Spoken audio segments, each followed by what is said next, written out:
Hay una noche que no aparece en ninguna entrevista. No está en ninguna de las miles de páginas que se han escrito sobre ella en 5 décadas de carrera. No está en los especiales de televisión. No está en los libros de memorias del espectáculo mexicano.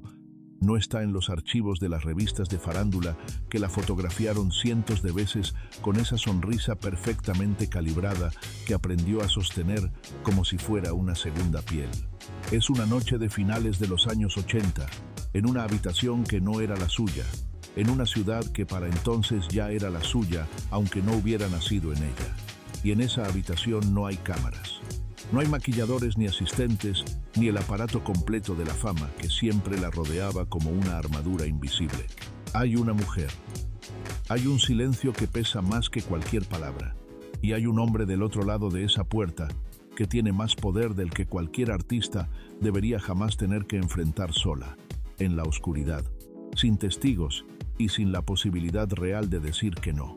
Lo que se decidió esa noche, lo que se negoció en ese silencio espeso y sin documentos, lo que se acordó sin firmas y sin contratos, pero con la misma fuerza vinculante de cualquier obligación legal, tuvo consecuencias que se extendieron durante décadas.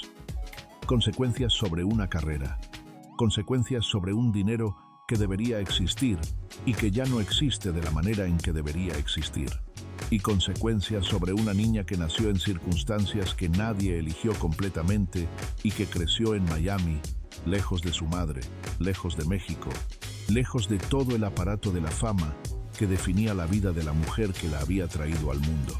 Esa imagen, esa habitación, ese silencio, ese hombre al otro lado de la puerta. Guárdalos.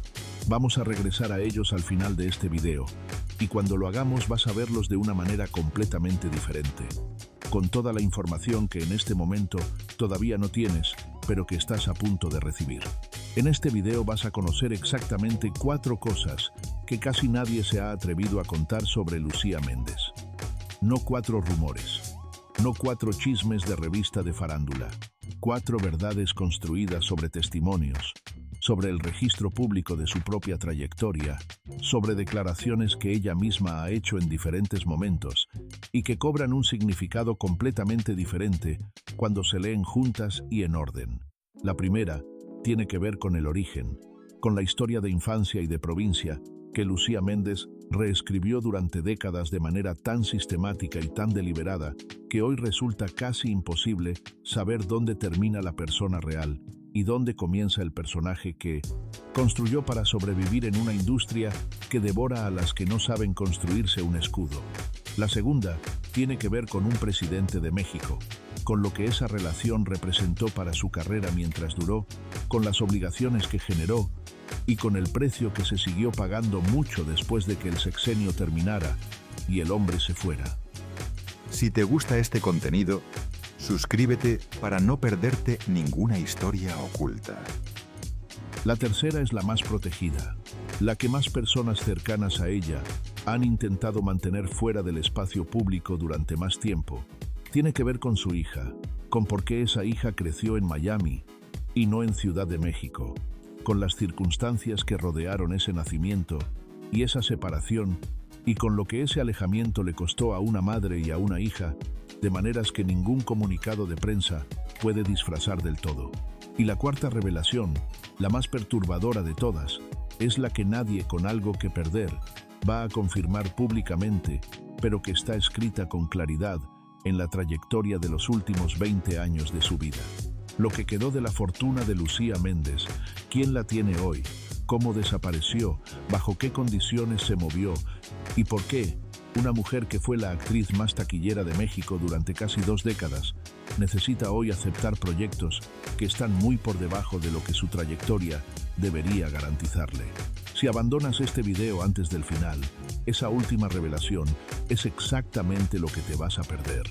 Y es exactamente la que más personas vivas tienen interés en que no escuches. Avisaré cuando llegue cada una de las 4. No te muevas de aquí. Para entender a Lucía Méndez de verdad, no a la Lucía Méndez de las entrevistas, ni a la de las portadas, ni a la de los especiales de televisión, sino a la mujer real que existe debajo de toda esa construcción cuidadosa, hay que empezar por León, Guanajuato. Hay que empezar por la versión de León que ella nunca quiso que existiera en el relato oficial de su vida. No la versión bonita, no la versión de niña prodigio que descubrió su talento en el hogar amoroso de una familia unida y lo llevó al mundo con determinación y gracia. La versión real, que huele a cuero curtido porque León es la capital zapatera de México y en los años 50 ese olor era omnipresente, impregnaba las calles y las casas, y la ropa tendida en los patios, y el aire mismo que se respiraba al despertar cada mañana en cualquier colonia de esa ciudad. Un olor de trabajo duro, de manos encallecidas, de hombres que salían antes del amanecer y regresaban después del anochecer, con el cuerpo agotado y poco más que el cansancio para compartir en la mesa. María de la Luz Méndez Favela nació el 20 de enero de 1955 en ese León, en ese olor, en esa textura específica de vida que no tiene nada de glamorosa y que sin embargo, o quizás precisamente por eso, produce a veces personas con una voluntad de salir que se convierte en el motor más poderoso imaginable. Su nombre completo tiene algo de profético que solo se puede ver desde la distancia. María de la Luz, la que lleva la luz, la que proyecta hacia afuera algo que ilumina a los demás, aunque por dentro la oscuridad sea una compañera más frecuente de lo que el público sospecha.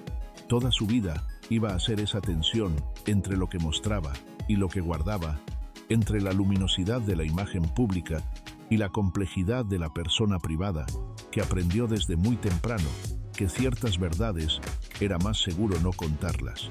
El año de su nacimiento es ya en sí mismo un dato que Lucía Méndez trató de manejar durante décadas con la imprecisión deliberada que en el mundo del espectáculo se aplica a la edad de las mujeres. En diferentes documentos, en diferentes contextos, el año varía. Ella misma lo ha dejado variar sin corregirlo demasiado enérgicamente. Porque en una industria donde la juventud de una mujer es un activo con fecha de vencimiento, el control sobre los datos que permiten calcular esa fecha es una forma menor, pero real, de poder.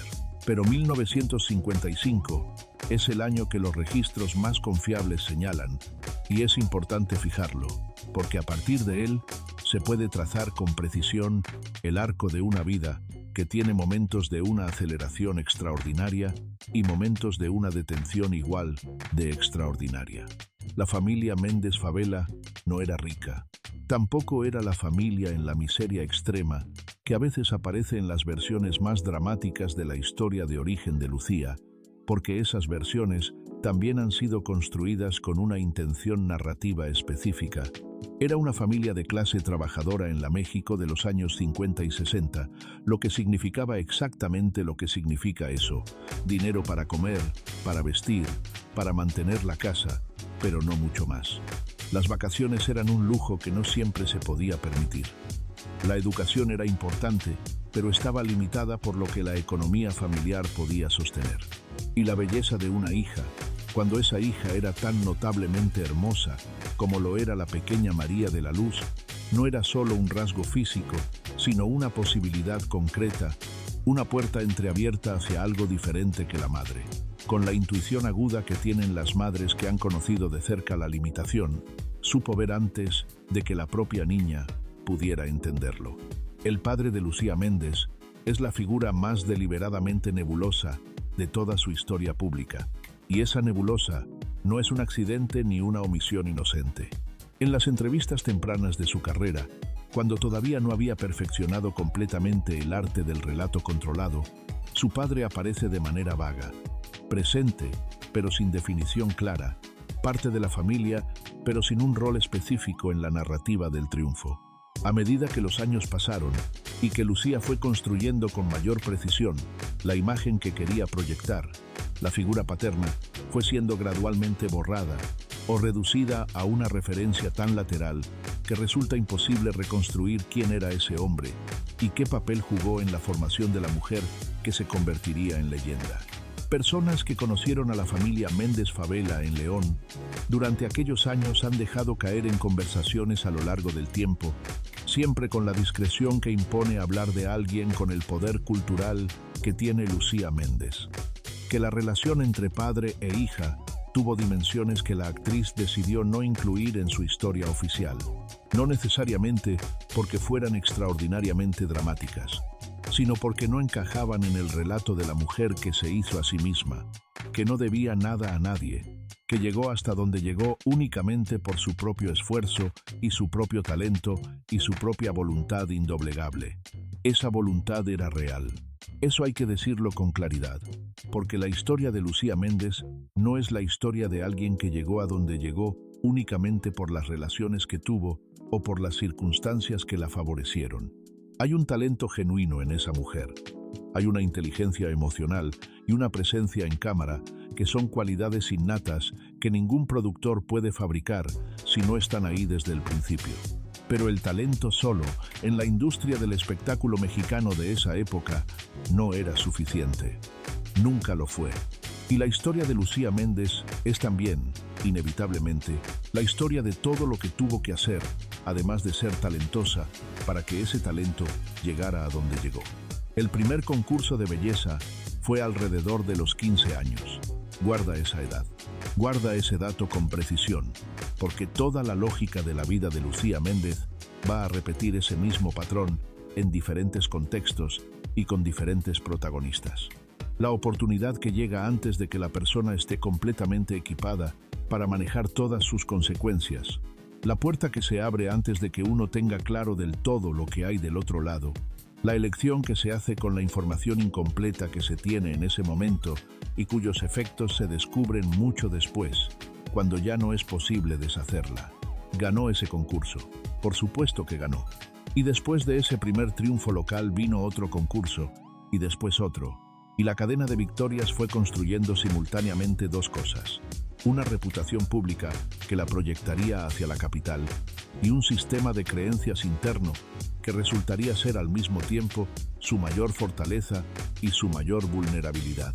La convicción de que la belleza era poder, de que la imagen era un lenguaje que ella dominaba mejor que nadie, de que si seguía siendo exactamente lo que cada situación requería que fuera, si seguía calibrando con precisión qué cara poner en qué momento y qué precio estaba dispuesta a pagar y cuál no, el mundo le abriría puertas que, para otras mujeres de León, permanecerían cerradas para siempre. Esa convicción la salvó muchas veces. Esa misma convicción, en sus versiones más extremas, la destruyó en otras.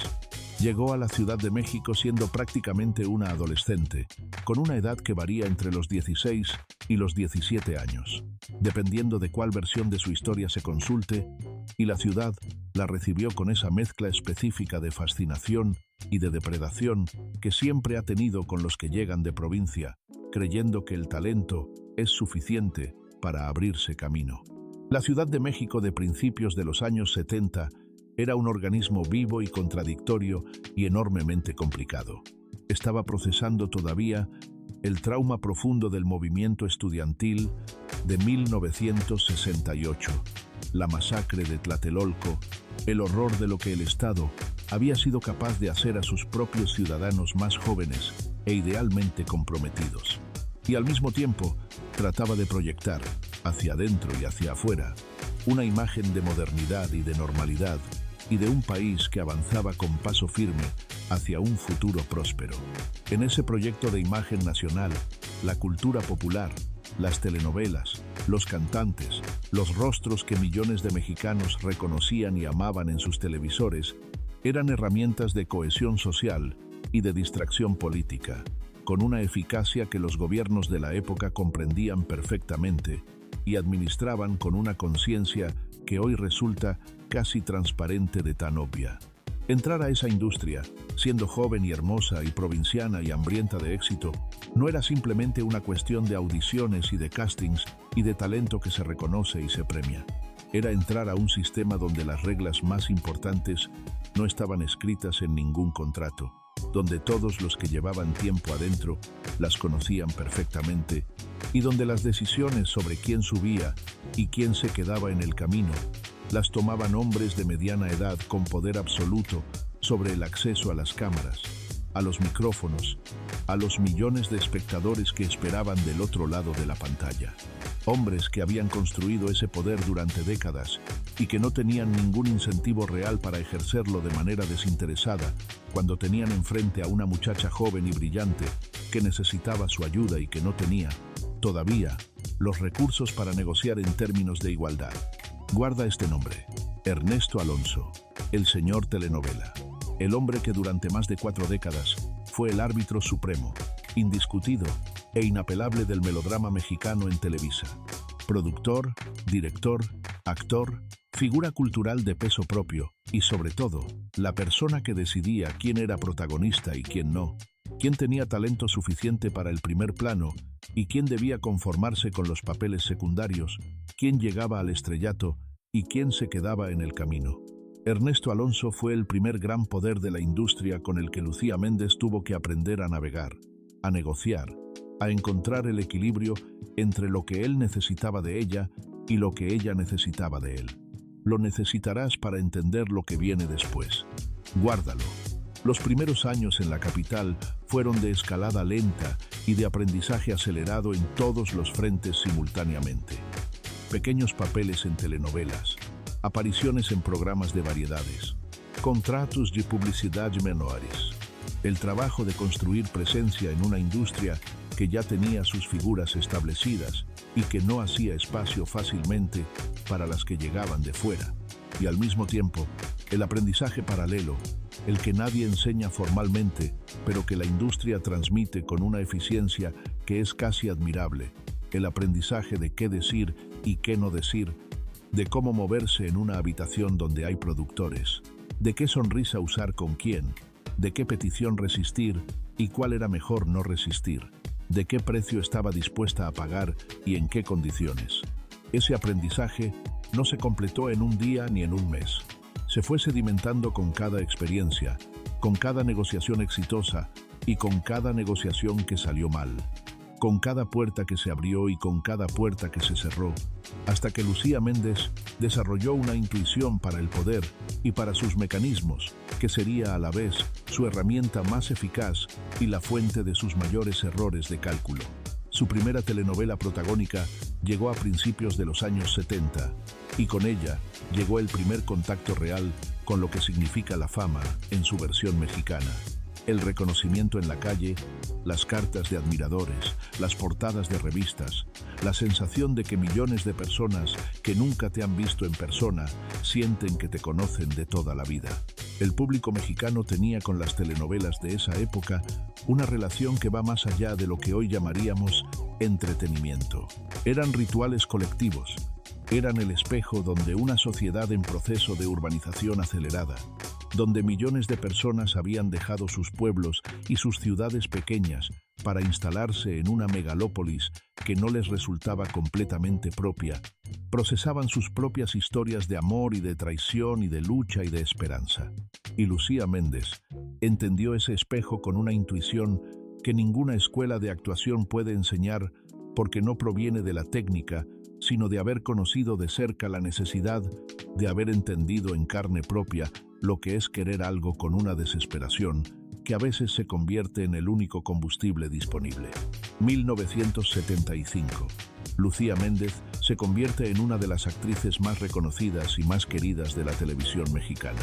Su cara en todas las portadas, su nombre en boca de todos. Los ratings de sus telenovelas rompiendo récords que parecían inamovibles. 2000.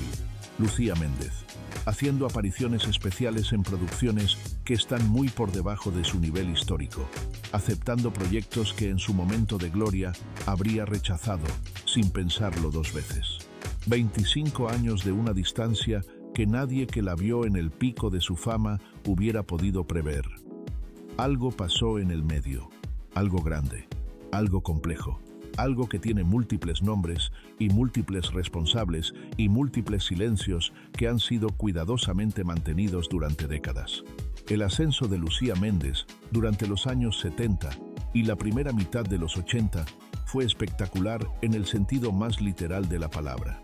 Sus telenovelas no eran solo éxitos de audiencia, Eran fenómenos culturales que trascendían la televisión y se convertían en conversación nacional, en punto de referencia colectivo, en el tipo de experiencia compartida que hoy resulta casi imposible de replicar en un ecosistema mediático fragmentado en miles de plataformas simultáneas. 30, 40 millones de personas siguiendo el mismo melodrama en el mismo horario, llorando con los mismos personajes, odiando a los mismos villanos, esperando con una impaciencia real y física el siguiente capítulo. Lucía Méndez era el centro de ese fenómeno de una manera que iba más allá de la actuación. Era un símbolo, la representación de algo que el público mexicano necesitaba ver en pantalla. La mujer hermosa y valiente y sufrida que al final, después de todo lo que le habían hecho, triunfaba, que no se rendía, que llegaba al amor y al reconocimiento que merecía a pesar de los obstáculos que el destino y los malvados habían puesto en su camino. Había algo de autobiográfico en esa imagen que probablemente el público no sabía que era autobiográfico, pero ella sí lo sabía. Incluso en ese periodo de gloria, si se miran con atención los detalles, si se leen las entrevistas de esa época con los ojos de alguien que conoce lo que vino después, hay señales que en su momento parecían insignificantes y que desde la distancia del tiempo resultan enormemente reveladoras. Periodos donde los proyectos se demoraban o se interrumpían de maneras que no correspondían con el nivel de demanda que supuestamente tenía. Relaciones personales que comenzaban y terminaban sin demasiada explicación pública. Una proximidad creciente y llamativamente sostenida con el mundo de la política mexicana, con personas que no tenían nada que ver con la producción televisiva, pero que aparecían en las periferias de su vida pública, con una frecuencia que en ese momento nadie analizó demasiado, porque en el México de esa época, la presencia del poder político en todos los espacios de la vida cultural era tan normal que resultaba invisible. ¿Por qué en determinados momentos de su carrera, cuando todo parecía ir perfectamente desde afuera, aparecían de repente decisiones que sus contemporáneas encontraban desconcertantes? ¿Por qué ciertos contratos que debería haber firmado no se firmaron y otros que parecían menores se convirtieron en prioridades absolutas? ¿Por qué había hombres en ciertas reuniones que no eran productores ni directores ni nada que tuviera que ver con la televisión, pero que claramente tenían algo que ver con las decisiones que se tomaban sobre su carrera? ¿Qué conversaciones ocurrían fuera de los foros y de los sets que determinaban lo que ocurría dentro de ellos? ¿Por qué ciertas personas que la conocieron bien durante esa época, personas que hoy son adultos mayores con ya poco que perder profesionalmente, cuando se les pregunta directamente por ese periodo, responden con una cautela que no se justifica si realmente no hay nada que contar? Guarda esas preguntas. Las vamos a necesitar en unos minutos. Aquí viene la primera de las 4 cosas que casi nadie se atreve a contar sobre Lucía Méndez. Lucía Méndez no solo ajustó algunos detalles de su historia de origen, como hacen la mayoría de los artistas que llegan de provincias a la capital y necesitan construir una narrativa pública manejable. Realizó una operación de reescritura profunda, sistemática, sostenida durante décadas, sobre aspectos fundamentales de su historia personal que van mucho más allá de la ciudad de nacimiento o del año exacto de algún debut menor. Y el resultado de esa operación fue tan exitoso que hoy, 50 años después del inicio de su carrera, resulta genuinamente difícil separar lo que fue de lo que ella decidió que había sido. La versión oficial de Lucía Méndez presenta a una mujer que llegó de León con su talento y su determinación, que encontró en la industria las oportunidades que merecía, que navegó los obstáculos con inteligencia y con fuerza propia, y que llegó a la cima por méritos que son completamente suyos. Esa versión no es completamente falsa, pero es incompleta de maneras que importan. La parte que falta, la parte que fue deliberadamente omitida, o suavizada, o reencuadrada en un relato más conveniente, tiene que ver con el precio específico que se pagó, con las personas específicas a las que se les debió algo en diferentes momentos del ascenso, y con las decisiones que se tomaron no desde la libertad, sino desde la necesidad, y a veces desde el miedo. Hay entrevistas de Lucía Méndez separadas por décadas, donde los mismos hechos básicos de su infancia y de sus primeros años en la capital presentan variaciones que no pueden explicarse simplemente por los fallos normales de la capital. Memoria. El nivel económico de su familia en León varía de entrevista en entrevista de maneras que siguen un patrón claro. Se va ajustando hacia arriba o hacia abajo dependiendo de qué audiencia está recibiendo el relato y qué imagen quiere producir en esa audiencia específica. Los detalles sobre su padre, cuando aparecen, cambian en tonalidad y en significado, de manera que parece responder a diferentes estrategias narrativas en diferentes momentos. Y hay un periodo específico de sus primeros años en la capital, un periodo que coincide aproximadamente con los años donde se estaban tomando las decisiones más importantes sobre el tipo de carrera y el tipo de vida que iba a tener, sobre el que la neblina es tan consistente y tan total que su consistencia misma es reveladora.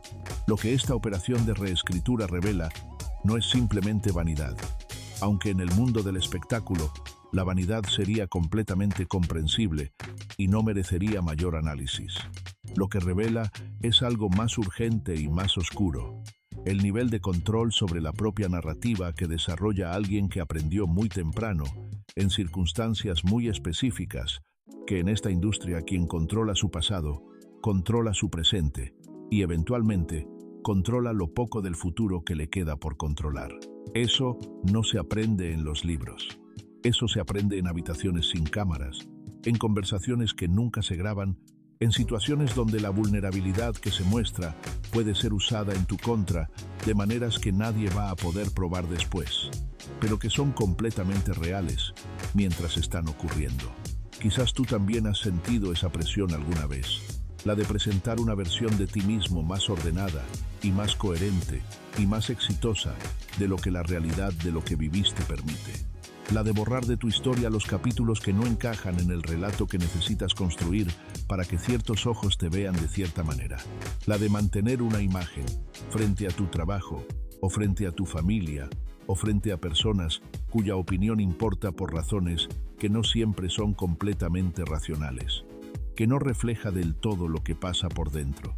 Hay algo profundamente humano en esa necesidad, pero hay también un precio que se paga cuando esa necesidad se vuelve el modo de operación permanente, cuando el personaje público se vuelve tan sólido y tan detallado que la persona real ya no sabe con certeza dónde termina uno y dónde comienza el otro.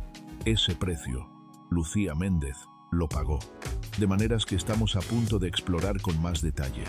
Lucía Méndez tiene una frase que ha repetido a lo largo de toda su vida pública, con diferentes palabras en diferentes momentos, pero siempre con el mismo núcleo, siempre con la misma intención. La frase es: yo siempre he sabido quién soy. Es su ancla, es su declaración de principios. Es lo que dice cuando alguien se acerca demasiado a los territorios que no quiere que nadie explore. Guarda esa frase.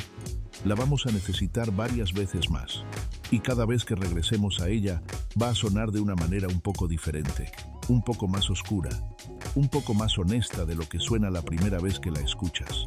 Los años 80 comenzaron para Lucía Méndez como el inicio del capítulo más brillante de su historia, y en muchos sentidos lo fueron. Sus proyectos de esa época son los que todavía hoy se citan cuando se habla de los grandes hitos de la televisión latinoamericana. Sus canciones se escuchaban no solo en México, sino en toda la región.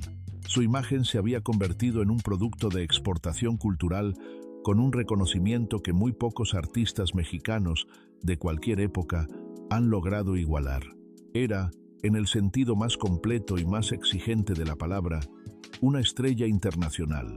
Y las estrellas internacionales en el México de los años 80 no vivían en un universo separado del poder político, vivían exactamente dentro de él, en una relación de interdependencia que era tan antigua como el sistema político mismo, y que en ese periodo particular alcanzó algunas de sus expresiones más intensas e inequívocas. 1982. Miguel de la Madrid gana las elecciones presidenciales y asume el poder en uno de los momentos más difíciles de la historia económica reciente de México. El peso se ha devaluado de manera brutal. El petróleo que había sido la apuesta estratégica del sexenio de López Portillo, ha colapsado en los mercados internacionales. El país está en una situación de emergencia económica real, con una deuda externa que se ha vuelto impagable y una clase media que ve cómo sus ahorros se evaporan en tiempo real.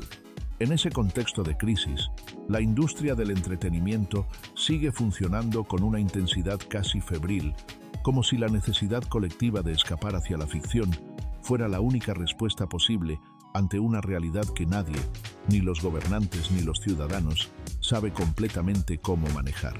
Y Lucía Méndez está en la cima exactamente en ese momento. Su nombre, su cara, su presencia son parte del paisaje mental de millones de mexicanos que en ese periodo difícil encienden el televisor buscando algo que les permita no pensar, aunque sea por una hora, en el tipo de cambio, y en los precios, y en el futuro, que se vuelve cada día más incierto. Es en ese contexto donde el nombre de Lucía Méndez comienza a aparecer, en los círculos donde estas cosas se hablan, pero raramente se escriben, en relación con el nuevo presidente. Aquí viene la segunda revelación. Esta es la que más personas que todavía están vivas tienen interés activo en mantener enterrada. Lo que múltiples fuentes que estuvieron cerca del mundo del espectáculo y del mundo político mexicano durante ese periodo han señalado de manera consistente a lo largo de los años, siempre en el terreno del testimonio no formalizado, siempre con la cautela que impone hablar de personas con poder real y sostenido, es que entre Lucía Méndez y Miguel de la Madrid existió durante el sexenio 1982 hasta 1988, una relación que iba considerablemente más allá de lo que podría describirse en términos neutrales como un conocimiento casual o una simpatía pública entre un gobernante y una figura popular de la cultura. Los presidentes mexicanos de esa época tenían una relación sistemática con el mundo del espectáculo que respondía a una lógica política clara. Las figuras del entretenimiento masivo eran herramientas de gestión de la imagen pública, de cohesión social, de producción del consenso en una sociedad que estaba bajo presiones económicas y políticas crecientes. Tener a las estrellas cercanas, o más precisamente tener a ciertas estrellas en una posición de gratitud o de dependencia o de obligación silenciosa, era parte de la administración del poder, en un sistema donde los límites entre lo público y lo privado eran exactamente tan permeables como el presidente de turno decidía que debían ser, sin que ninguna institución independiente tuviera la autoridad real de cuestionarlo. Estos son señalamientos que han circulado de manera persistente durante décadas y que provienen de fuentes suficientemente diversas y suficientemente consistentes en sus elementos centrales como para no poder descartarse como simple invención o como rumor sin base. No son condenas legales, no son confesiones. Lucía Méndez nunca ha confirmado la naturaleza específica de esa relación, más allá de lo que es absolutamente imposible negar, que conoció al presidente, que estuvo presente en eventos y en espacios donde él estaba, que durante esos años su carrera tuvo un nivel de protección y de facilidades que no todas sus contemporáneas con trayectorias comparables recibieron. Pero las preguntas permanecen con una consistencia que sola ya dice algo importante. Y lo que sí puede rastrearse con claridad en el registro público de su trayectoria es que cuando la presidencia de la Madrid terminó en 1988 y llegó Salinas de Gortari con su propio mapa de preferencias y de favoritas y de personas consideradas útiles o prescindibles, algo en la trayectoria de Lucía Méndez comenzó a cambiar de maneras que ella misma ha reconocido en diferentes momentos, sin terminar nunca de explicar completamente. Las relaciones con el poder en el México de esa época no eran relaciones de iguales. Nunca lo son, pero en ese contexto específico lo eran de una manera particularmente asimétrica y particularmente costosa para la parte que tenía menos poder. Una artista, por más famosa que fuera, por más audiencias que convocara, por más portadas que protagonizara, seguía siendo alguien que necesitaba de la industria para existir como artista. Y la industria, en el México del Partido Único, estaba entretejida con el poder político de maneras que hacían imposible separar completamente las decisiones artísticas de las decisiones políticas. Esto significaba que estar en una posición de proximidad con el presidente no era solo un privilegio, era también una dependencia, era también una obligación, era también una vulnerabilidad específica que se activaba exactamente en el momento en que el presidente cambiaba, o en que la relación se enfriaba, o en que las circunstancias que la habían generado dejaban de existir. ¿Qué compromisos concretos, explícitos o tácitos, se adquieren cuando se está en esa posición de proximidad con el poder más alto del país? ¿Qué significa para la identidad y para la autoestima de una mujer tener que navegar ese tipo de relación durante años? Tener que calibrar constantemente qué puede decir y qué no puede decir, qué puede hacer y qué no puede hacer, qué partes de sí misma puede mantener como propias y cuáles debe poner al servicio de una dinámica que no controla del todo. ¿Cuántas de las decisiones artísticas de Lucía Méndez durante esos años que el público veía como elecciones libres de una artista en la cima eran en realidad condiciones que alguien más imponía desde un lugar de poder que ella no tenía? Manera real de ignorar. ¿Y qué pasa con una persona, con su sentido de sí misma, con su capacidad de confiar en su propio criterio, cuando durante años ha tenido que operar en un sistema donde su valor dependía parcialmente de lo que otros decidían que valía? Guarda esas preguntas. Todas son importantes, pero lo peor aún no había comenzado. Lo más oscuro de toda esta historia no es la relación con el poder político, aunque esa relación fue oscura de maneras que hemos apenas empezado a explorar. Lo más oscuro es lo que esa relación, y quizás otras de naturaleza similar en diferentes momentos de su vida, dejó como consecuencia en el territorio más íntimo y más irreversible de la existencia de Lucía Méndez. El territorio de la maternidad, el territorio de una hija, el territorio de una separación que fue geográfica en la superficie y que en el fondo era algo completamente diferente. Aquí viene la tercera revelación, la más humanamente devastadora de las cuatro. La que no tiene que ver con contratos, ni con poder político, ni con dinero, ni con carreras. La que tiene que ver con una niña que nació y con una madre que no pudo estar donde debía estar de la manera en que debía estar, y con el precio que eso tiene. Con el precio que eso siempre tiene, sin importar las razones, sin importar las circunstancias, sin importar qué tan comprensibles sean las explicaciones. Lucía Méndez tiene una hija. Su nombre es Lucía Sherat Méndez. Nació en una época que coincide con los años más complejos y más densos de la vida privada de su madre, en un periodo donde las circunstancias profesionales y personales de Lucía se habían vuelto tan entrelazadas e interdependientes que ya era casi imposible tomar una decisión en un área sin que afectara automáticamente a la otra. El padre es Patricio Sherat, un hombre de negocios cuya relación con Lucía fue uno de los capítulos más deliberada y consistentemente oscurecidos de toda su historia personal.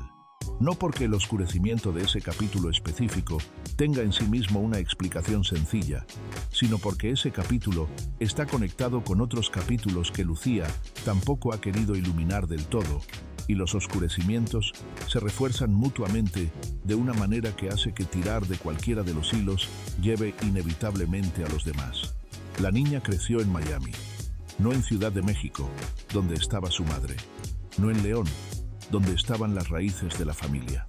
En Miami, una ciudad que para una mujer mexicana de esa época y de esa posición representaba algo muy específico en el imaginario de las posibilidades: distancia manejable, protección de la exposición mediática mexicana, la posibilidad de una vida paralela que no tuviera que estar constantemente negociando su existencia con el aparato de la fama que en México era omnipresente e invasivo. Las razones que Lucía Méndez ha dado públicamente para explicar por qué su hija creció en Miami y no a su lado son razones que suenan razonables en la superficie. Mejor educación, más opciones, un ambiente diferente. Son el tipo de razones que se dan cuando la razón real es más complicada de explicar en una entrevista de 10 minutos con un periodista que no conoce el contexto completo y que, en cualquier caso, está más interesado en el escándalo que en la comprensión. Personas que estuvieron cerca de Lucía durante ese periodo, personas que la conocían fuera de las cámaras, en la vida cotidiana que existe detrás de la imagen pública, describen una situación considerablemente más compleja que una decisión logística sobre calidad educativa. Describen a una mujer que vivía en un estado permanente de negociación entre lo que quería como madre, lo que sentía como madre, lo que habría elegido como madre si hubiera podido elegir desde la libertad y lo que le era posible como artista, en una posición de dependencia de poderes que ella no controlaba del todo y que tenían sus propias ideas sobre cómo debía verse y qué debía mostrar y qué debía mantener fuera de la vista pública. Una artista en esa posición, con esa visibilidad, con esas relaciones con el poder político y con la industria del espectáculo, no podía simplemente anunciar un embarazo y esperar que todos los actores relevantes en su vida lo recibieran con neutralidad. Los embarazos en las actrices protagonistas de esa época en la televisión mexicana eran negociaciones, eran problemas de producción, eran variables que los productores y en ocasiones otros tipos de interesados consideraban que tenían derecho a opinar, a condicionar, a administrar. No estamos hablando de una época medieval, estamos hablando de México, en los años 80 y principios de los 90, cuando las relaciones de poder entre los hombres que controlaban las instituciones y las mujeres que dependían de esas instituciones para existir profesionalmente eran exactamente lo que cualquier persona honesta y con ojos en la cara admitiría que eran: relaciones profundamente asimétricas, donde la voluntad de una mujer, por más talentosa y por más famosa que fuera, siempre estaba condicionada por la voluntad de alguien con más poder institucional que ella. Que Lucía Sherratt creciera en Miami no fue solo una decisión sobre educación, fue el resultado de una serie de circunstancias que incluyeron consideraciones sobre protección, sí, pero también consideraciones sobre conveniencia de personas que no eran la madre ni la hija, también las consecuencias inevitables de una vida construida sobre la imagen pública y los acuerdos tácitos con el poder, también el tipo de solución de compromiso que se adopta cuando todas las opciones disponibles son imperfectas y cuando el tiempo para decidir se acaba antes de que se pueda encontrar la opción verdaderamente buena. Lo que eso significó para una niña que crecía en Miami mientras su madre era la reina del melodrama mexicano es algo que solo esa niña, hoy mujer adulta, puede conocer completamente. Pero hay algunas cosas que no requieren ser explicitadas para ser entendidas.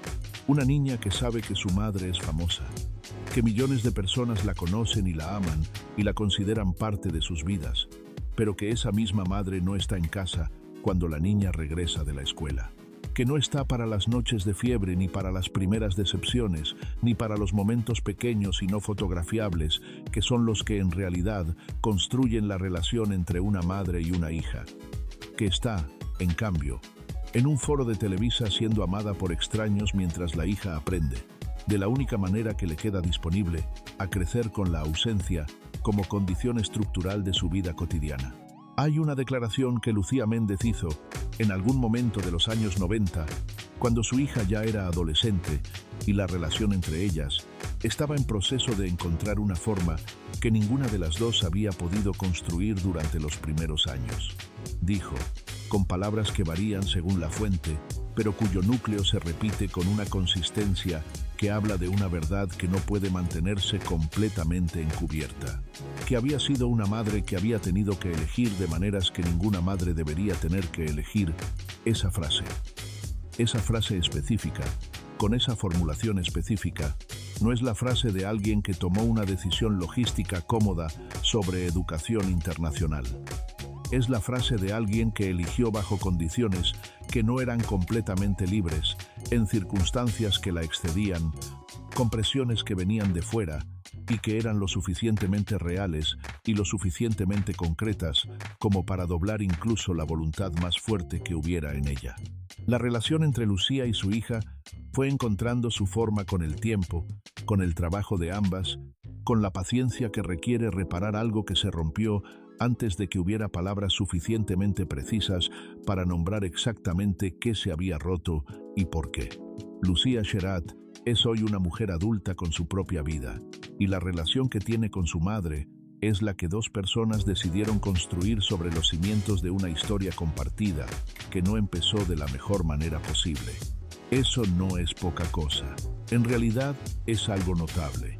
Pero el peso de esos primeros años de distancia, de esa infancia en Miami mientras la madre era adorada por millones en México, de ese crecimiento con la ausencia como constante, no se borra.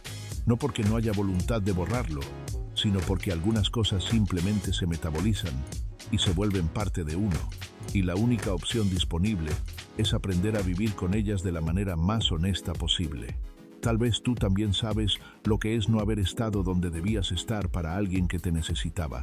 No necesariamente de la manera de Lucía Méndez, no necesariamente con esas dimensiones o esas circunstancias específicas, pero sí de la manera en que todos los seres humanos que han tenido que elegir entre lo que querían y lo que podían, entre lo que amaban y lo que las circunstancias permitían, entre la persona que habrían sido si las condiciones hubieran sido otras y la persona que terminaron siendo en las condiciones reales que tuvieron, conocen ese peso específico, el peso de lo que no se dijo a tiempo, de lo que no se hizo cuando todavía era posible hacerlo, de la persona que esperó y que aprendió a esperar porque era lo único que tenía disponible. Ese peso no se resuelve, se transforma. Y lo que queda después de que se transforma es parte de uno para siempre. Lucía Méndez lo sabe de la manera más íntima e irreversible que existe. 1988, el sexenio de la Madrid termina. Llega Salinas. Los equilibrios se redistribuyen. Las protecciones se reasignan. Las estrellas del periodo anterior descubren que el nuevo poder tiene sus propias preferencias. 1994. Última gran telenovela protagónica de Lucía Méndez, con el impacto masivo que había definido su carrera durante 2 décadas. 2005. Reality de convivencia. 11 años del último proyecto mayor al primero de los proyectos menores. Y desde entonces, un descenso sostenido que tiene la lógica implacable de algo que no es solo el paso del tiempo, sino el resultado de decisiones y de circunstancias específicas cuyas consecuencias no han terminado de desplegarse todavía. Y entonces llegó lo que nadie que la quería hubiera deseado que llegara. Aquí viene la cuarta revelación, la última, la más perturbadora, la que nadie con algo que perder va a confirmar en cámara ni en ningún formato que quede registrado. Lucía Méndez fue, durante el periodo comprendido entre aproximadamente 1975 y 1994, una de las figuras del entretenimiento latinoamericano con mayor capacidad de generar ingresos de manera sostenida. Telenovelas de producción masiva con presencia internacional. Discografía activa con ventas significativas en múltiples mercados. Contratos de publicidad con marcas nacionales e internacionales. Presentaciones en vivo en México y en toda América Latina y en España. Giras, eventos. Una presencia mediática tan constante y tan intensa que su nombre era en sí mismo un activo comercial con un valor que las marcas estaban dispuestas a pagar. El nivel de ingresos que esa actividad sostenida durante casi 2 décadas debería haber generado, si hubiera sido administrada con independencia real y con asesoría financiera genuinamente orientada a proteger sus intereses, habría sido la base de una seguridad económica permanente. Una vejez donde la elección de proyectos pudiera hacerse desde el deseo y no desde la necesidad. La posibilidad de decir que no cuando la propuesta no merece el sí, que es el lujo más real y más concreto que el dinero puede comprar en la industria del espectáculo. La pregunta que te dejo en los comentarios, la única que realmente importa después de todo lo que acabas de escuchar, es esta. Una mujer que pagó todos esos precios, que navegó todas esas oscuridades, que sobrevivió a todo lo que le sobrevivió, ¿merece admiración o merece lástima? ¿O merece las dos cosas simultáneamente con la misma intensidad? Y cambia tu respuesta a saber que ella, con toda probabilidad, no quiere ninguna de las dos, que lo único que ha querido siempre, y que ha dicho siempre, con las palabras más simples que tuvo disponibles, es simplemente que la dejen ser quien siempre supo que era.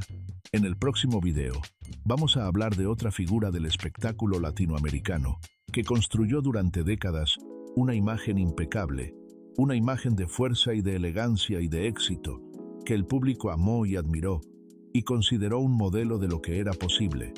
Y vamos a descubrir lo que esa imagen estaba cubriendo. Una historia donde la traición más grande y más duradera y más devastadora no vino de la industria ni del poder político, ni de los enemigos que uno construye cuando llega a cierto nivel. Vino de adentro de la casa, de alguien que dormía en la misma cama, que conocía todos los secretos, que sabía exactamente dónde estaban todas las grietas y que un día decidió usarlas. Eso viene pronto y va a ser imposible de olvidar.